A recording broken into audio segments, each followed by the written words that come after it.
Hey everybody, Steph here, and what we're going to show you today is this absolutely beautiful Parker 51 Double Jewel Vacumatic. Now, my previous video you would have seen that I showed you all the internal parts to this particular pen before I reassembled it. Now, as I say, this is the Parker Double Jewel 51 Vacumatic. Now, these particular pens were introduced around about the 1940s, 1941. In fact, I believe the first year model, the 1941, the dated 1941 model, is a very, very sought after fountain pen. Although, saying that, the Double Jewel Parker 51 Vacumatics are all quite collectible in their own rights. Now, just before I get any comments from people telling me off about this particular pen, when I bought this particular pen, it actually came to me in quite a sorry state. It had lots of different issues, i.e. the cap itself was very, very badly brassed. It had lots of dents and some quite deep scratches to the pen. It also had a very sort of crude engraved barrel. Now, what I've actually done, I've actually filled that, and if I turn it round, you'll see absolutely, well, it's totally gone. What I've actually done, I've filled it and polished it away, and it looks absolutely beautiful. And I think last but not least, the nib to the pen was bent at the very tip, if you like. So what I've actually done, I've replaced it with another nib. So all in all, the pen was actually in a very, very bad state. So what I decided to do, because I haven't actually got a Parker 51 Double Jewel in my collection, I thought, right, what I'll do, I'll take my time and I'll do this pen, and I'll do it as I've done here. Well, basically, this will actually join some of the other Parker 51s that I've got. Me Plum 51, me Insignia.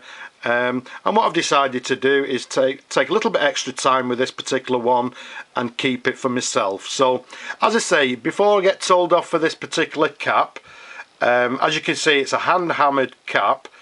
It came to me in a very sorry state, so what I've done, I think I've rejuvenated it, and believe it or not, it actually looks a lot better than it does in this particular video. I'm very impressed with it, if I may say so myself. If you notice, what I've actually done, I've kept a little bit of a blank to the edge of the cap there, the lip of the cap, and what I've also done is kept a little bit of a smooth section to the top there, which personally I think looks very, very attractive.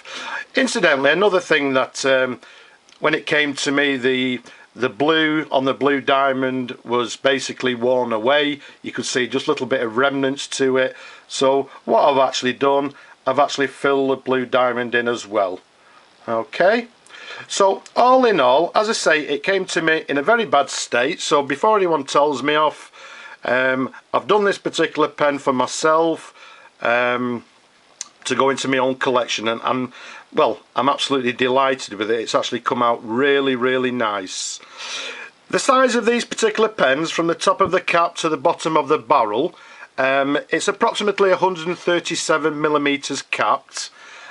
Around the barrel here, it's around about, I measure it about 11.3 millimeters in diameter. This particular one comes in, well, the colour of this particular one is what they term as India black. They obviously come in different colours. I won't go into the different colours at this particular point. Also, there's one particular pen, as I said, the 1941 Double Jewel Vacumatic, which is a very collectible pen in its own right. As you'll see to the top here, it's got a lovely grey jewel. Another little difference to these particular pens, the jewels are actually very, very nice, and they seem to have a little bit more depth to them, if you like. It's actually, it's a beautiful, beautiful jewel. Slightly different from the later models, and if I show you the end of the barrel there, you can see it's got the jewel to the end as well. And again, I don't know how clear it shows on the video, but they're very, very nice, and well, for some reason they're a much better quality than the later ones. As I say, there's a lot of depth to the jewels themselves. Now let's take the cap off like so. As you can see, as with all Parker pens, it's a slip cap. As I said in an earlier version, my earlier video, you'll see the inside of the cap there, so I won't go into it. So there's the pen and the cap together. As we mentioned earlier, it is a Vacumatics, which we'll show in a moment. Another difference to these particular ones, if you notice on the clutch ring there, I don't know how clear it is on this particular, on the video, but you can just see a little remnant of gold inside the clutch ring. On these particular Vacumatics, the clutch ring had, if you like, gold inside the little ridge there. And what I'll do, I'll just try and keep it nice and still, and I'm hoping you can actually see it. Now there's the hood to the pen itself, and if we turn it over, you can see it's been polished, it's been cleaned, in absolutely beautiful condition. As I say, it came in a bad state. There was lots of scratches to the hood and the barrel. As I said before, it came with crude engraving to the barrel, and what I've done, I've filled that in, and if I twirl the pen round, well, to be quite honest with you, you won't see where it actually was. It's invisible now, and it's come out absolutely beautiful. Let's just go back to the hood again. As I said, what I've done, I've replaced the nib. The tip of the original nib to this particular pen was all bent, so we've replaced it. Everything inside's been cleaned, again in lovely condition. As we said earlier, it's a Double Jewel Vacumatic, which means if we undo this blind cap to the end here, and again let's give you a little bit of a twirl on that. There's the jewel again, and there's the plastic pump. Again, there's some slight variations on these particular pens. Some of them were actually aluminium, but again, I'm not going to go into that. I'm just going to show you this particular pen for today. Now, since I've actually restored it and put it all back together again, I've not tested it, so you people are going to have the pleasure of seeing, just as I am, to see if the pen actually works. So what I'm going to do, I'm going to keep my fingers crossed. Well, again, how we fill the pen, we insert the hood section there into the nib, and what we do, we press on this plunger here numerous times until the pen fills with ink. I'm only going to do it a couple of times just for a demonstration purposes. And what I'm going to actually do, I'm going to actually be quiet to see if we can actually hear the pen filling.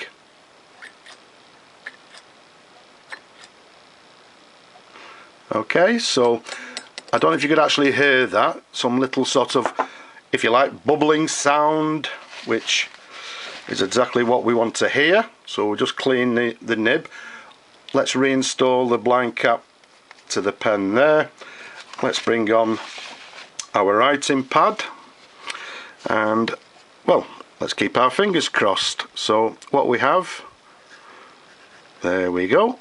As I say, this is absolutely the first time the pen has actually been inked since Vacumatic, since I've actually restored this particular pen.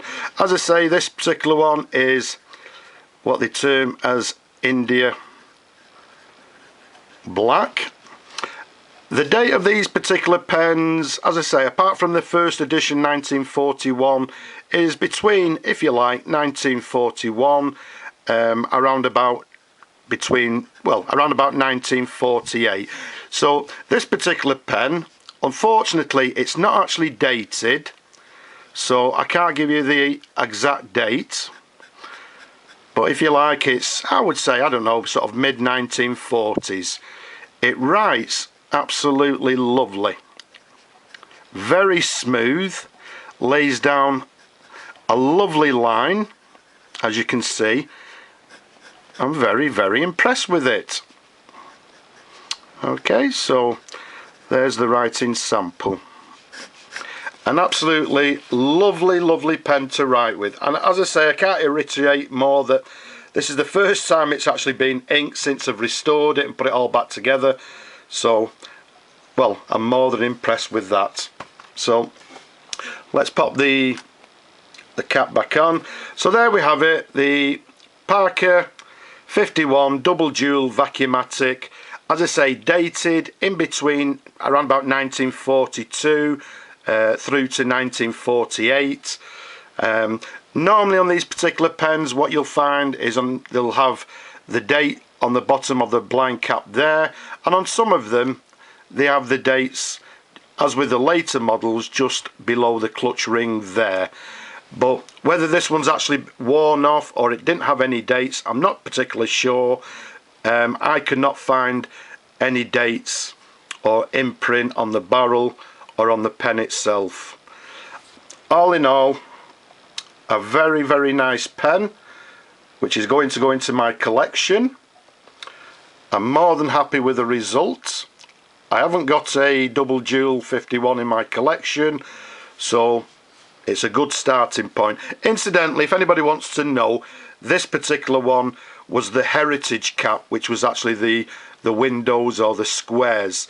As I say, unfortunately it came in a very, very bad state, so personally I think it looks a lot better now. Well, I know it looks a lot better now than it did originally. Lots of brassing to it. The brassing, well, it actually looked as if it nearly went through the cap itself. There was bad dings to it, very bad scratches, and I think, if I may say so myself, that is a lot better than it was. Unfortunately, you people can't see what it was like. Maybe I should have done a before and after video. So there we have it, absolutely gorgeous Parker 51 Vacumatic, Double Jewel, dated sort of, I don't know, early 1940s. Sorry, one thing I've not actually shown you. If you look to the back of the clip, and what we'll actually do, we'll try and keep it nice and still. Hopefully what you'll see, I've actually kept the imprint to the back of the barrel there, and I'm hoping that's nice and clear for you. And what it actually says is 1 in 8, 14 carat, gold filled, made in USA.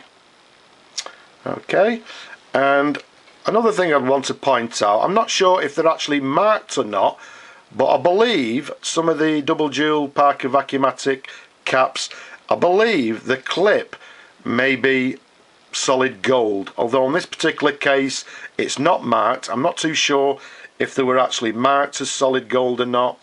This one isn't, but I believe the clips were actually solid gold. So there we have it, an absolutely beautiful Parker Vacumatic Double Jewel. I hope you've enjoyed looking at this particular pen as much as I've enjoyed showing it to you as always. Don't forget, I've got lots more videos. Go and take a look, leave a comment, but for now I'll just simply say bye bye now.